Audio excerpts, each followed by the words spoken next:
I want to address you mostly on the conversation going on matters taxes, especially the fact that we are having a finance bill, which I'm told that we are having around 3-4 days to be able to finish it. If you have any comment to make now or forever, you keep your peace. The president in Atlanta, Georgia, made a statement by telling Kenyans in diaspora that they should be able to allow Kenyans in Kenya to pay their taxes the way they are also paying their taxes in the US. While we don't disagree that taxes are paid in the US, the question we're asking, are the taxes in America used the same way taxes in Kenya are used? Do we have a thief as head of state in America as compared to the thief we have at home? Do we have the same corruption index in the US like the ones we have in Kenya? Out of all the countries which are sampled, which is 173 countries in the world, the US, in terms of goodness in corruption, is top 10. Kenya is in the bottom 10. How can we collect taxes and use the same way? But let me tell the president, comparing percentage of taxation to GDP, which you said Kenya is 14%, while other countries are doing 24-25%, let us distinguish the following.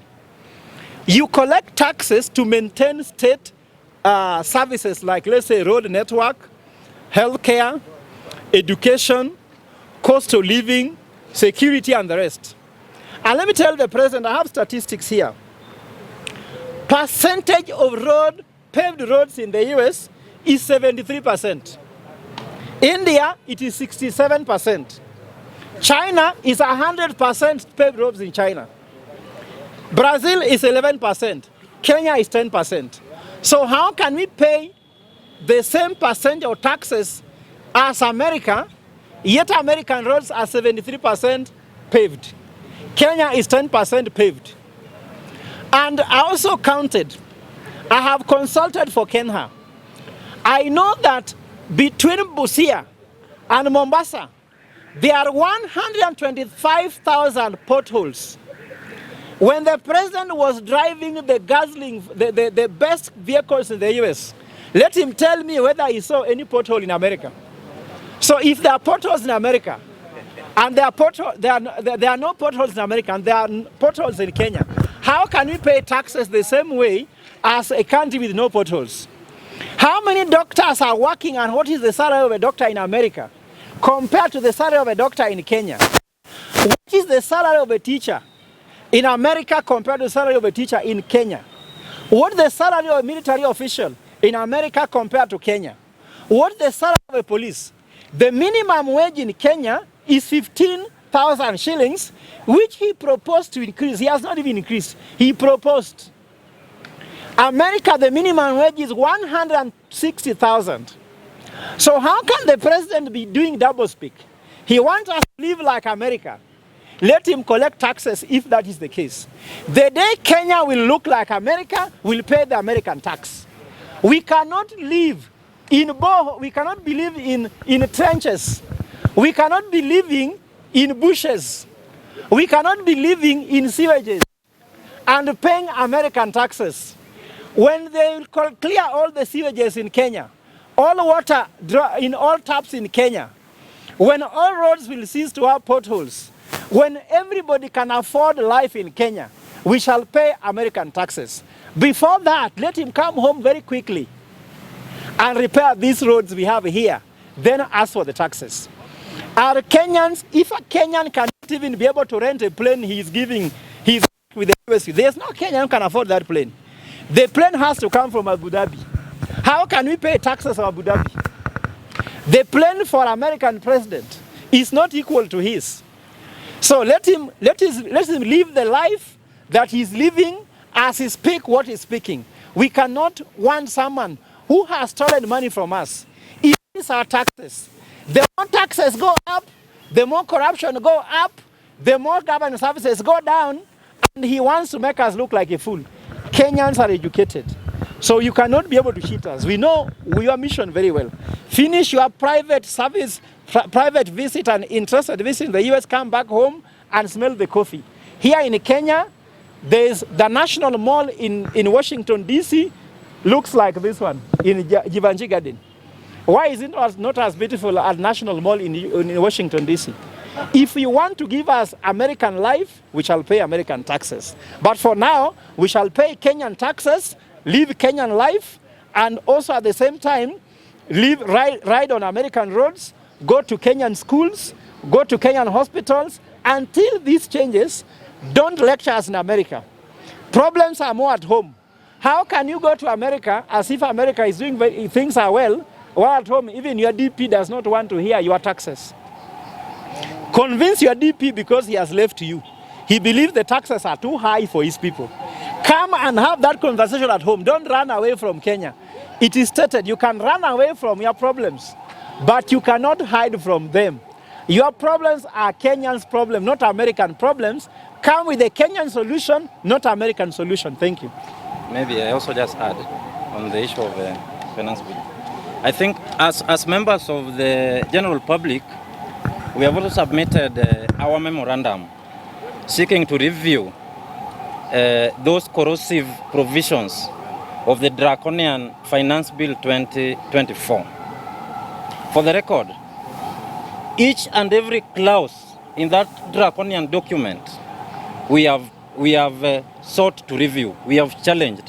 And for every challenge that we have mounted on those clauses of the Finance Bill, they have been backed up and supported by an affidavit drawn and signed by a sovereign citizen of Kenya.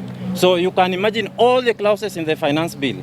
Each and every one of them we have challenged because we believe the Finance Bill is very, very corrosive to the prosperity of this country. We believe highly that the ideology of every regime is reflected in its tax policy as contained in the Finance Bill 2024. And in our assessment, the Kenya Kwanza regime and its tax policy is draconian, it is punitive, it is oppressive, and we hope that Parliament will take seriously the views that we have submitted in that memorandum so that the bill, the Finance Bill, those provisions on essential commodities can be reviewed downwards. Something like edible oil, bread, M-Pesa transaction fee, all this must be reviewed downwards.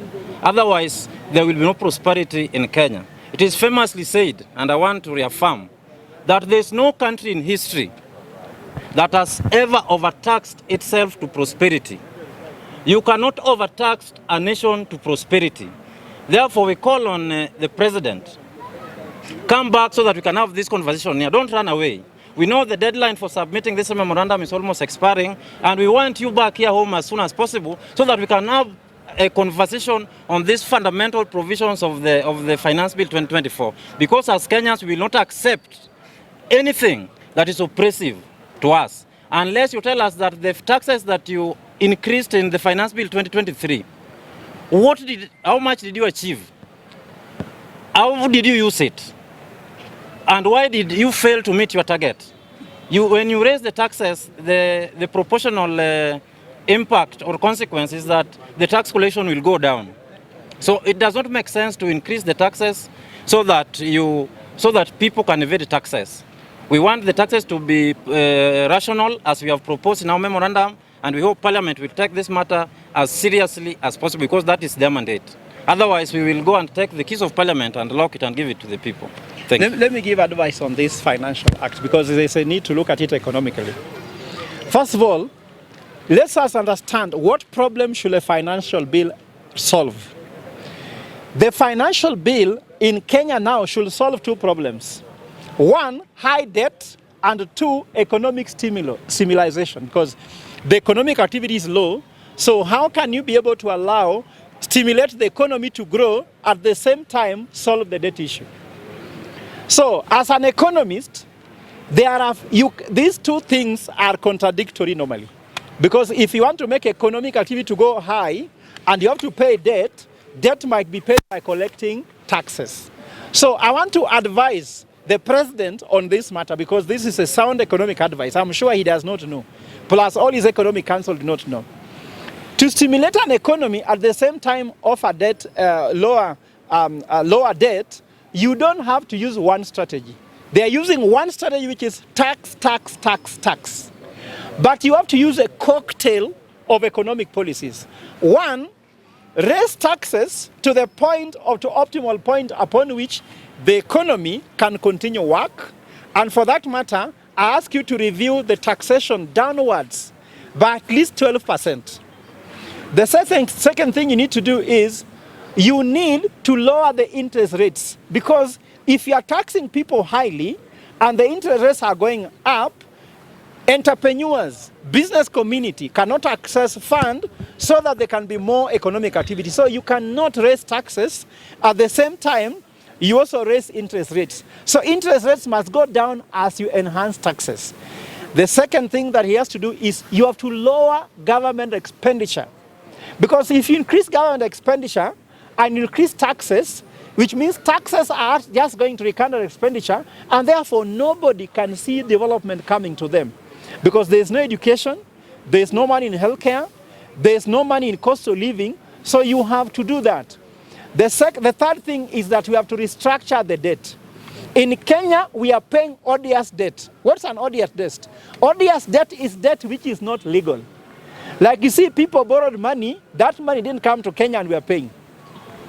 So we know official debt in Kenya is 2.1 trillion, according to Parliament, appropriation by Parliament. Treasury says 6.8 trillion. The President office says 11.98 trillion, which is odious debt. There's debt which we are paying, which we're not paying. So we should restructure our debt so that the economy can wake up. And lastly, let us invest on things which will encourage trade and business. So if you put these initiatives together, the economy will wake up.